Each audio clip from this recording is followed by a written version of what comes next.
Yep. Hello, hello. Good evening, good morning, good afternoon. Welcome to Business Over Drinks. There's another episode. And today we've got a special guest.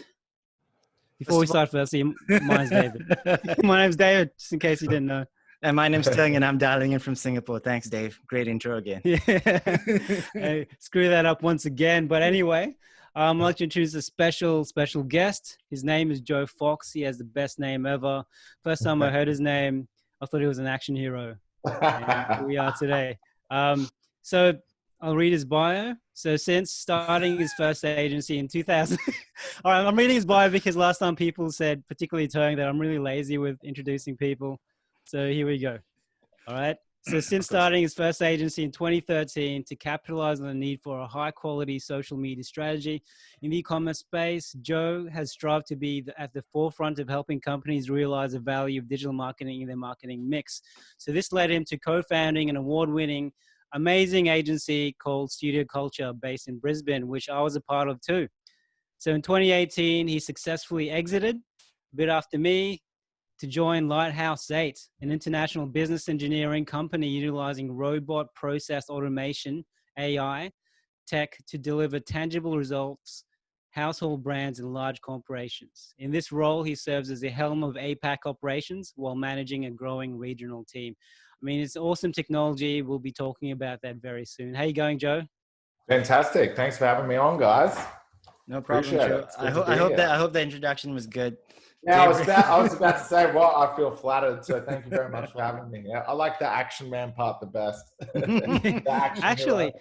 just to add that, besides action hero, and it's just not me saying this, but a few people in the business have said Joe Fox probably is the best salesperson in Queensland, Australia, and so forth. And I'm not the only person who said that. So awesome stuff. So it's great for you to be here, man. Thank you very much. Thanks for having me on, guys. I definitely wouldn't say I'm the best, but I strive to be better and better each day. That's all we can do, right? But yeah, thank you. That's very different from what Joe was telling us before that, like he's the best, everybody else is really bad. I'm joking. He didn't actually say that. But hey, Joe, welcome to the podcast. Thank you for having me on, guys. I appreciate it. What time is it over there? In Singapore, it's 5:10 p.m. Ah, nice. So we're 2 hours behind you guys over there in Brisbane. Nice. Living in the future. And it's freezing here. So, well, I'm sure you're not missing out on that. How cold is it, Dave? Like, it's just insane tonight. These cold, crazy man. winds. That's the excuse I tell myself. That's why I'm drinking. What are you guys drinking?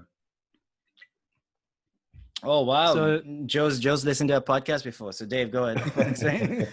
so tonight I'm drinking a Koyomi highball. Oh, nice. It's What's very in delicious. It's soju with a blend of bitters, orange bitters. Oh, nice. Refreshing. Oh, that must be really tasty, man. Very tasty. What are you guys drinking Kirin beer. So nice. I really wish they were sponsoring us, but they're not. So cool. Hey, could happen soon. And I'm on the nice and healthy. Oh, you can't see it because of this background, but I'm on kombucha because I've got a PT in the morning. So otherwise, it's not a 40-ounce bottle of beer. I wish it was, but it's kombucha. I've many good drinks with Joe in the past, so that's all right. Very true. Yeah, this is the second time I've spoken to Joe, and the first time was a little different. It wasn't kombucha. He was knocking back. That was the very first time you guys met too. Great impression, I'm sure. All right, man. Shall we just jump straight into it, Dave? You want to take the first question? Yeah. So obviously you're an amazing salesperson. I mean, Joe's being humble, but he helped us land clients such as Alibaba. What else was there? Some big names out there. I can't think of them on the top of my head. But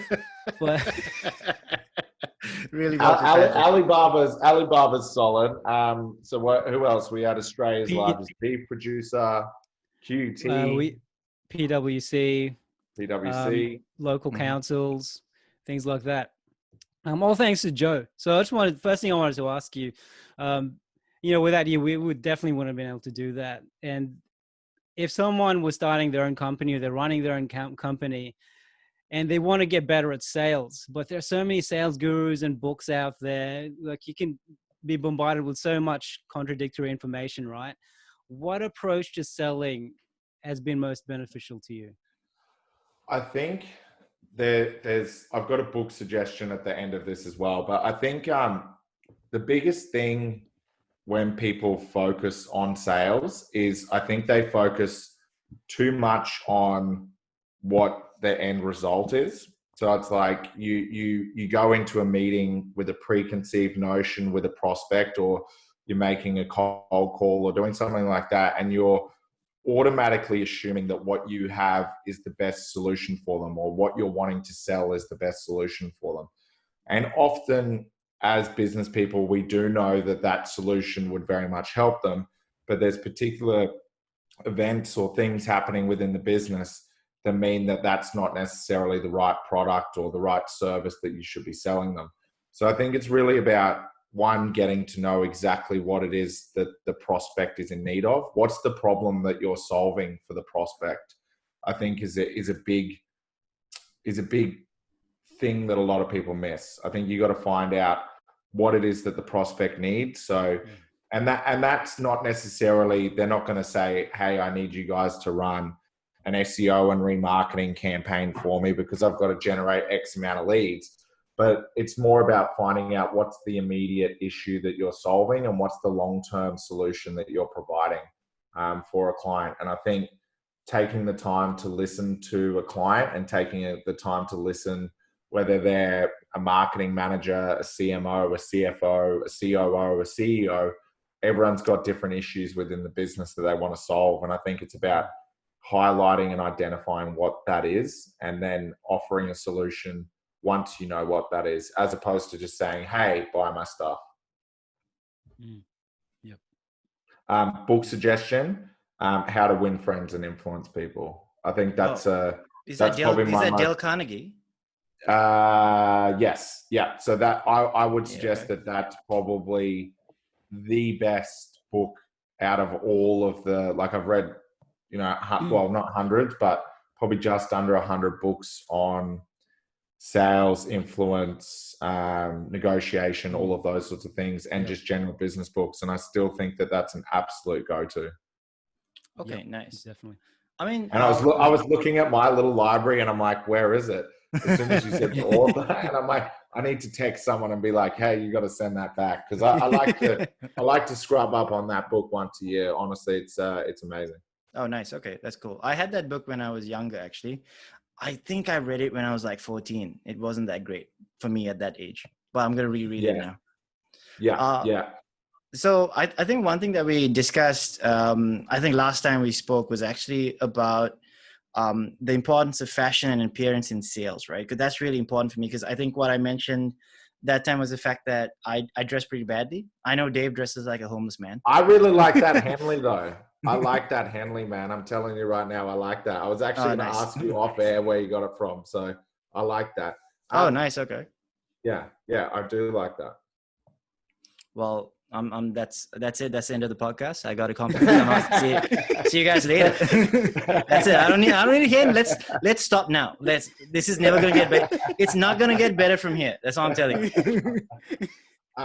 Look, I do think that is important. I think you get a certain level of respect when you dress similar to the business people that you're meeting. So I find if I'm meeting with clients who might be in e-commerce and fashion, for example, I'm happy to wear, sneakers and jeans and that style of a look, or someone who's in startup or someone who's in a tech business. I'm more than happy to wear that style of outfit. But then, going into a corporate environment or meeting with like banking, finance, insurance, anything like that, I definitely find it really does help just to, even if you don't go into a full suit, like sometimes I think you do need to go full suit if it's like C-suite in banking and finance. But definitely just, I think, wearing, business shirt, jeans, blazer, nice shoes, all of that sort of thing. I feel like it definitely helps. And it's similar I guess, in that principle of first impressions meaning a lot.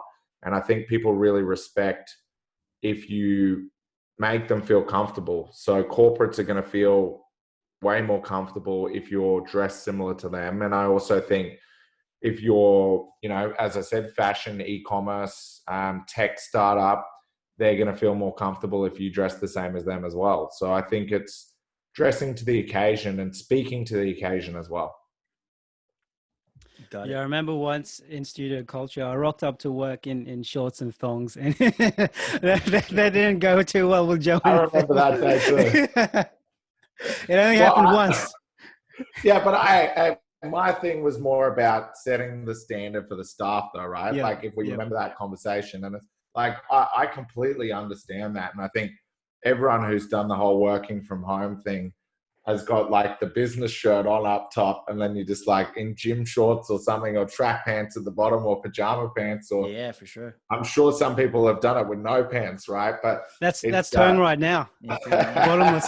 I'm not getting up. I'm not going to stand up right now. Well, you've won with the Henley, so you're good. But I think it's one of those things. I think it's also too like I learned that from one of my mentors about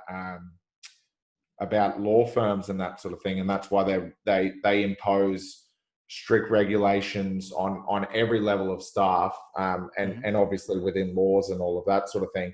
But it just encourages everyone to dress to that same standard, even if it's a senior partner who may not necessarily dress like that. But if they see junior staff dressing to a high standard, it makes them want to dress more. And I think if you're thinking of a law firm and you're thinking of how many people come in and see those guys in a day, or even if you've got any clients in any business seeing you, I mean, it doesn't matter how some people are. At the end of the day, we're still dealing with some older people in business who just don't see that the same way, and it's that impression that I think that you can give off, that's better if everyone's dressed incredibly well. That's what I feel anyway. Good. I think, Dave, we got the title for this podcast. Joe says he hates old people in business. I think that's a very clear line that we got there. That's a good soundbite. Tongue never wears pants. That's normal. And that's not really a topic. That just is what it is. A known fact. Hey, Joe, I want to ask you about something. So we've had many guests on the show before, and we also had a global sales lead for a company called Consig, William Gilchrist, on the show as well. And one of the things he said actually was very interesting was that companies and a lot of businesses, and maybe in the startup or the slightly younger companies, tend to have a misconception when it comes to sales. It's like they just assume sales is something you can drop someone in and they're going to pick it up and make $1 million sale within a week of joining the company, right? So they don't realize that it's actually a thing that needs to be built up. Is that something you agree with? Is that something that you share?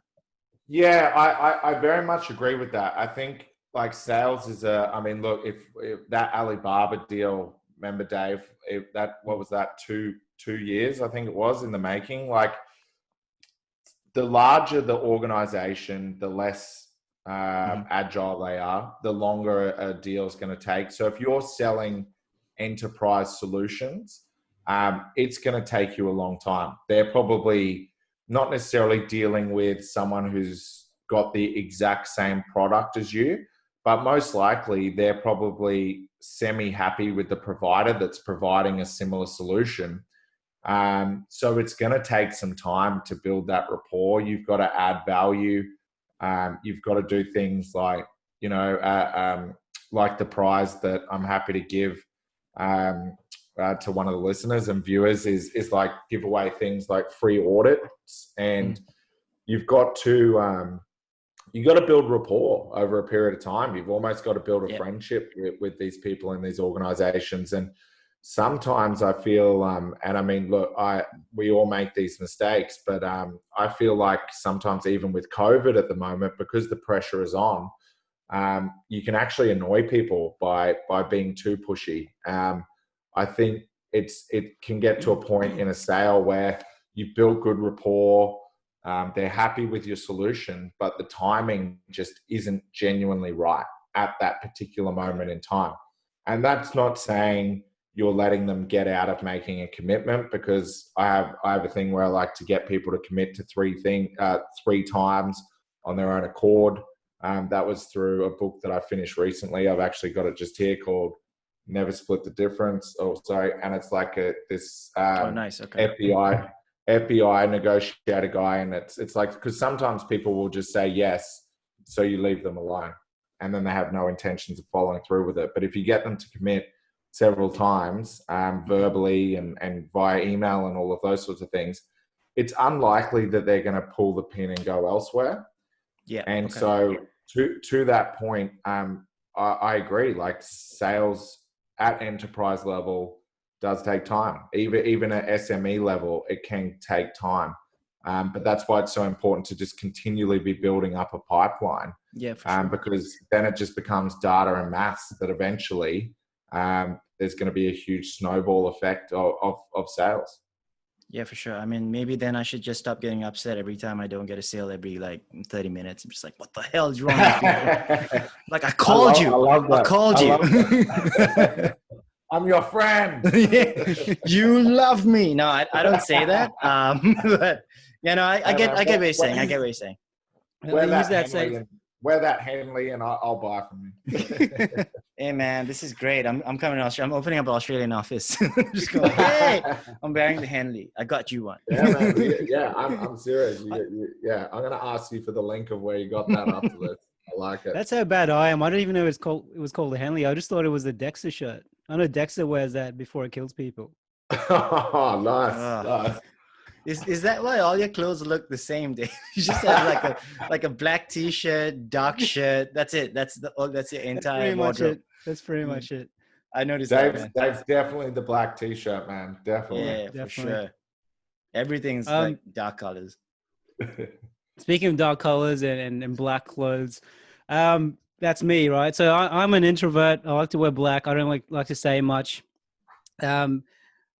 So let's say you're a business person and you want to get more leads, because I've been out with Joe and everyone knows him, right? He's the master of networking and communicating and making friends, building rapport with others.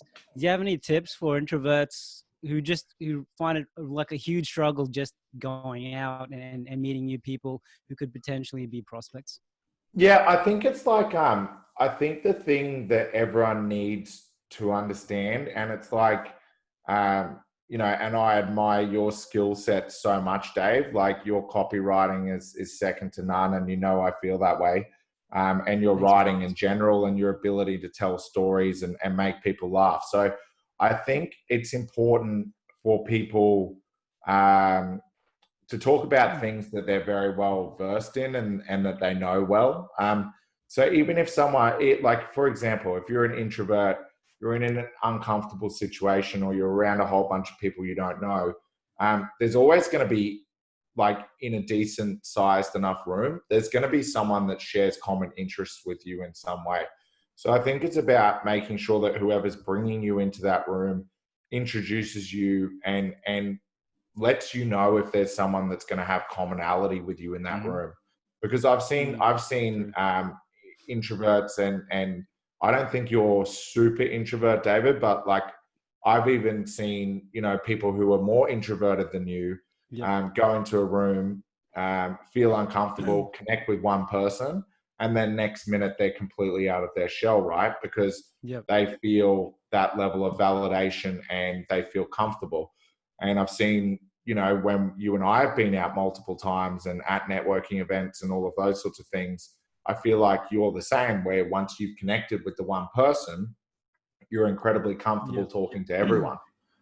So I think it's important. I guess the lesson from that is connect with one person first. Don't try and connect with everyone at once. And I think it's like anything, right? It's like, if you get in the habit of putting yourself in those situations, connecting with people, then the next time you do it, it's going to be easier. So I think it's about connecting with one person first and then trying to keep up that momentum. And just Oh, yeah, getting sure. used to it, right? Just getting used to it, because sometimes you can be an introvert who it becomes second nature. Like the more I went out with you and with Phil and everyone else, the easier it became for me. And I'm sure for a lot of people too, if they just put the work in it. Mm-hmm. Yeah, definitely. And I think it's Yep. like, I remember when we went to your first book launch, and we went to, where was it? Mary Ryan's, Yep. Milton. over at, where was that? What's, Milton. Park Road? It's Park Road, was it? Yep. Yep. Yeah.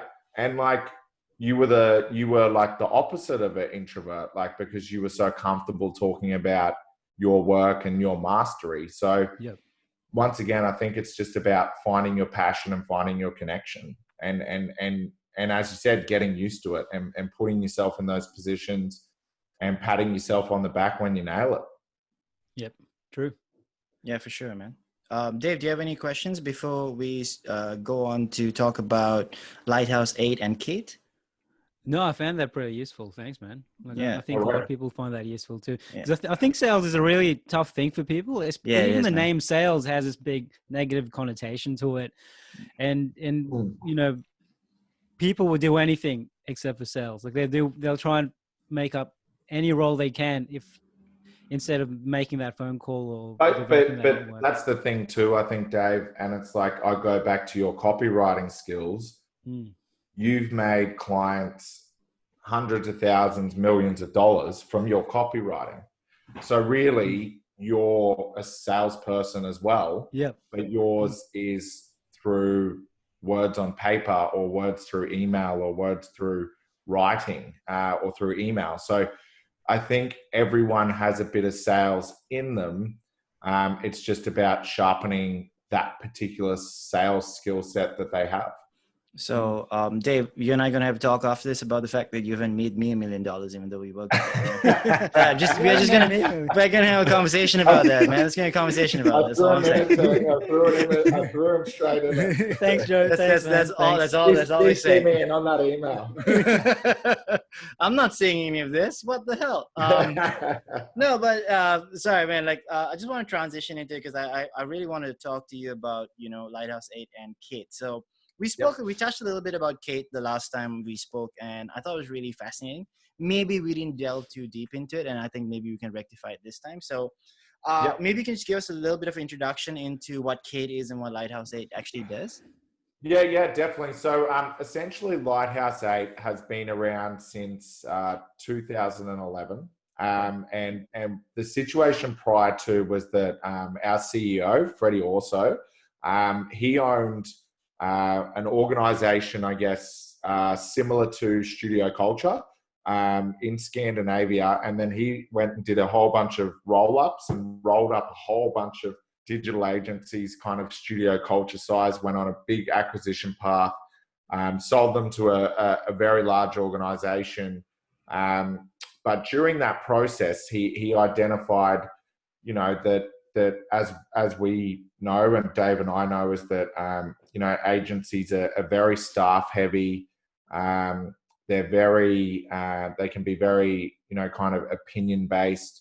And it can be a lack of accountability to clients sometimes. So it's kind of one of those things where he realized that there was an open market to start utilizing, and he's an engineer by background. So prior to agency land and business, he was an engineer. So he's got an amazing brain. And so the things he thinks about are kind of from an engineering background. And so he said, what is the piece that's missing? And really it's technology and automation of a lot of the traditional digital marketing function. So utilizing data, putting that data to work for clients across digital campaigns, or a lot of the business intelligence work that we do is across all aspects of a business, including finance. So essentially the outcome of that is that he started Lighthouse 8, partnered with the Norwegian government. So the arm of the Norwegian government is called the Norwegian Research Council, and worked on and created the team and created the R&D team that put together the bones or the essential minimal structure of Kate.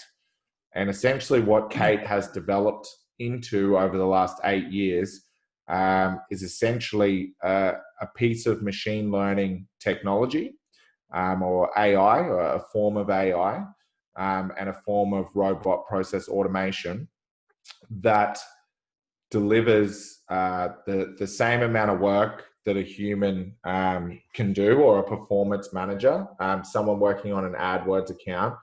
What that person would typically do in their entire career, so we're talking 20 years worth of work, the technology can essentially do in under 2 hours. So Kate as a process works 200,000 times quicker to monitor and optimize digital campaigns. So that's going to put us all out of work. All right. That's Thanks, no. It's interesting you say that. Look, I don't think AI and machine learning will replace everyone's jobs, but it will replace a lot of those things that can be automated. But the brilliant thing about that, and it's what we always say, is like people plus technology brings the best results.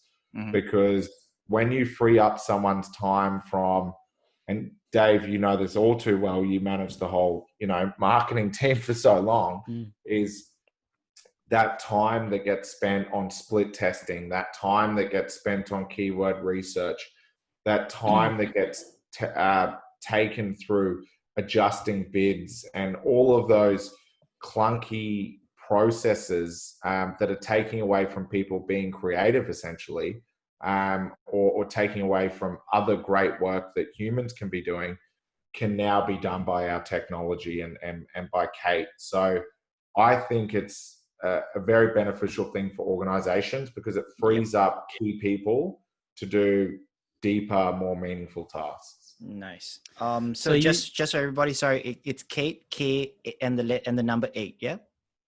Yeah. So, so with I wasn't responsible for the naming, but same with the Lighthouse 8, the K8. But it's cool. I think it's kind of worked out well, and it's it's crazy. Like, we have Kate working on our LinkedIn profile, and Kate connects with organizations that we're prospecting.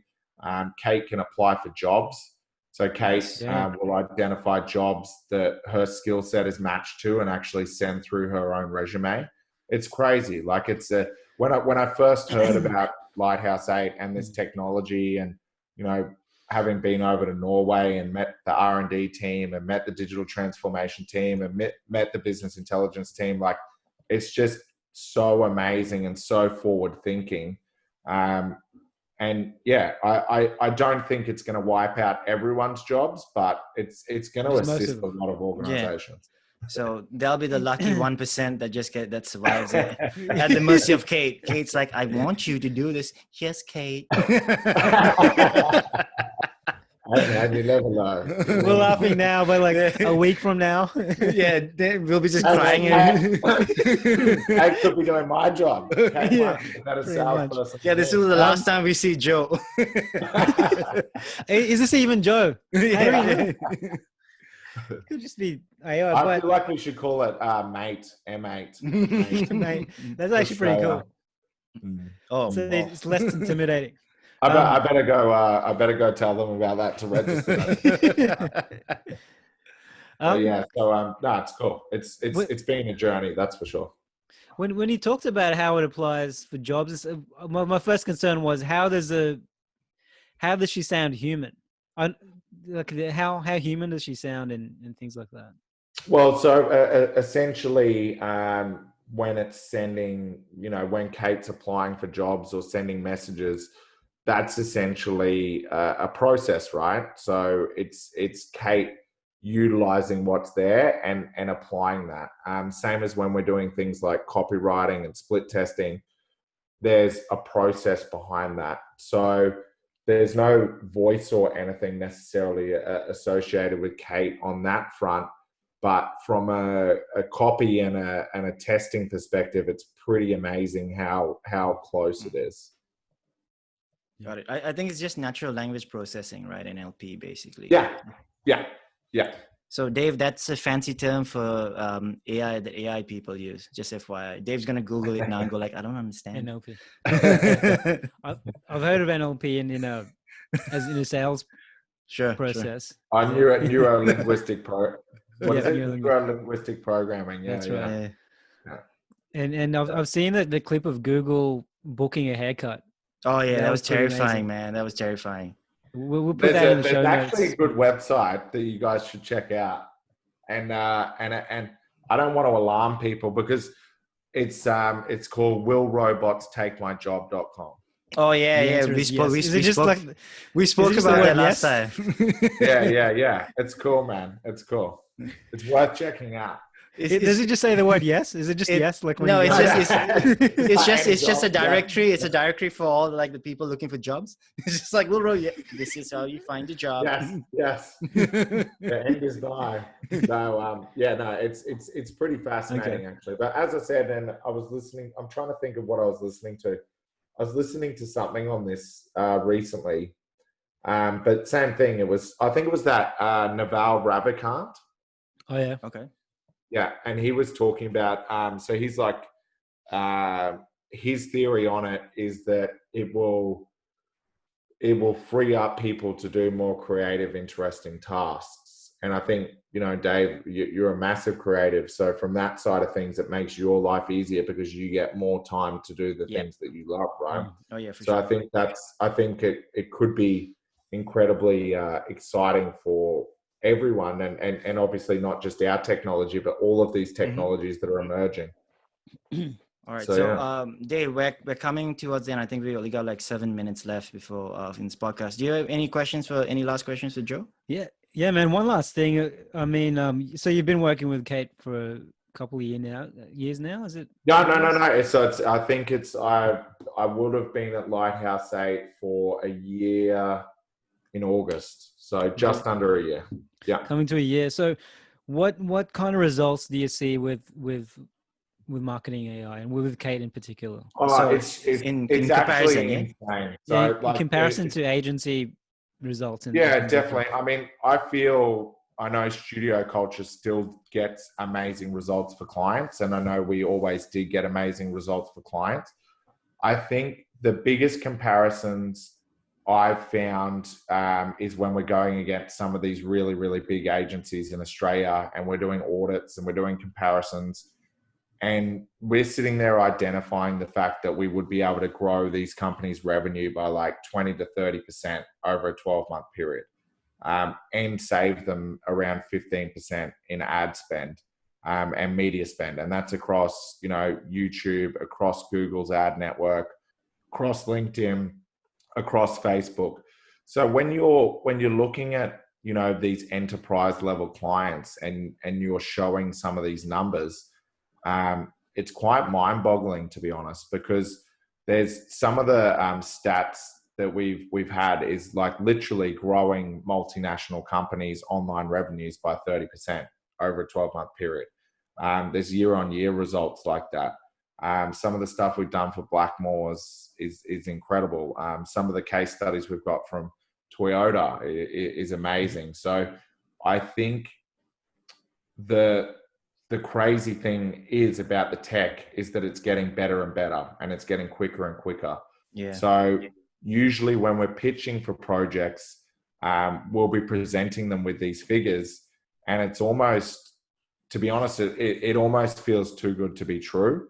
But then when you see that it's consistently happening for clients, and once you get them on board and once you show them what that first quarter looks like, it's amazing, because you're saving them time, and you're making CMOs happy, and you're making CMOs look good to the rest of the C-suite. So it's pretty cool. Yeah, awesome stuff. And actually, Joe is giving away a free audit. So if you're a company looking to see what this is all about, see how it can be implemented in your organization, all you have to do is comment, like, share on any of our social medias or any of our podcasts, and then send us an email at hello@businessoverdrinks.com to say that you've done it, and you'll be in the chance to win an audit. How much will this be valued at? Well, so usually it's about, I'm just trying to work it out. So it's usually a 6 to 7 day process plus the connection of the tech. It's over 10K, over 10K. So, Yep. So it's a decent prize, guys. So feel free to join. Hit us up at hello@businessoverdrinks.com. thanks so much for having me on, guys. I really, really appreciate it. I'm No sorry worries, I'm Joe. drinking kombucha. I promise you for the follow-up, I'll make sure this is a 40-ounce bottle of beer then, yeah? Yeah, no, That's recorded now. That's a yeah. Yeah, No, we're keeping you to your word, Joe. It was great having you on, man. It was great having you on, man. Thank you so much for having me on, guys. Really appreciate it, and look forward to chatting to you soon. Joe, And sorry, before you go, man, just really quick, how do people get in touch with you if they LinkedIn is definitely the best channel for me. So it's just Joe Fox, and then it'll come up as MD Lighthouse 8 APAC. So yeah, feel free to reach out if you've got any questions, guys. More than happy to chat. Don't worry, guys. We'll put Joe's personal email and his phone number and my mobile. Address. Yeah, definitely. Just pictures of Joe. Just basically just pictures of Joe all over the place.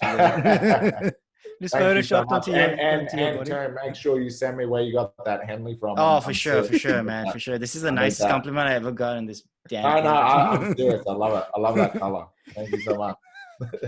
Dude, Joe, you've given him too much confidence. He's gonna be wearing it every day. I'm never going home. I'm never going home. He'll be in that one for the rest of the shows now. I'm never taking this off. It's just gonna be the same thing the whole time. Y'all can't stop me. No. All right. Okay, man. Thank you so much for having me on, guys. Appreciate it. Chat to you soon.